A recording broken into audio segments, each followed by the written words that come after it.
Welcome to Who Said It? Patriarchy Edition. The only game show where fragile egos, 1950s gender roles, and deep-seated terror of losing control all come together in one Bible-flavored cringe fest.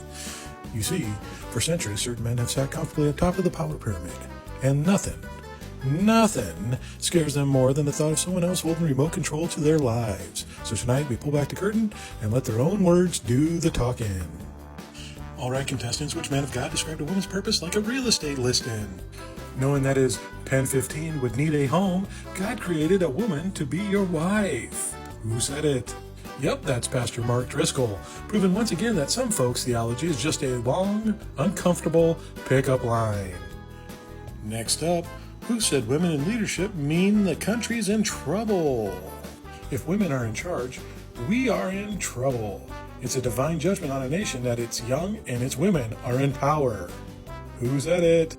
That's John MacArthur, bravely defending the belief that only safe hands for power are the same ones that wrote sermons about the earth is 6,000 years old. Now this one's a throwback to suffrage days. Who wanted to roll back the right to vote for half the population? Women gaining the right to vote was the greatest mistake America made. Jesse Lee Peterson, because nothing says love your neighbor like treating them as a political kryptonite. Which Christian nationalist blogger would tell you with a straight face that wives obeying their husband is not only biblical, but transgressive. His quote is, "Wives, submit yourselves unto your husbands. This kind of thing is fitting in the Lord. It doesn't fit feminism." Doug Wilson, folks, a man whose greatest fear is a woman who both loves Jesus and reads Gloria Steinem, who preached that if a wife doesn't submit, she's actually rebelling against Christ himself.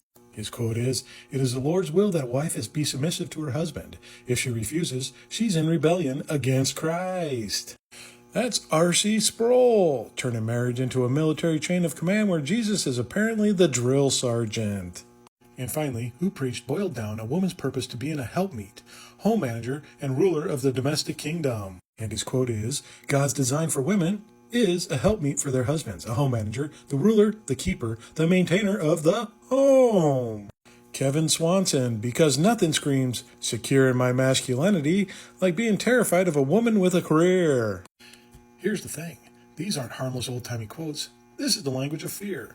Fear that equality means they'll finally have the taste of life they've been dishing out. Fear that if power is shared, their reign, built on obedience, silence, and control, will collapse. And if you have been told your worth is how quiet you are, how many kids you have, or how well you obey, hear this. You were never made to be in someone's property. The only thing more dangerous than a man afraid of losing control is a world that keeps handing him the mic.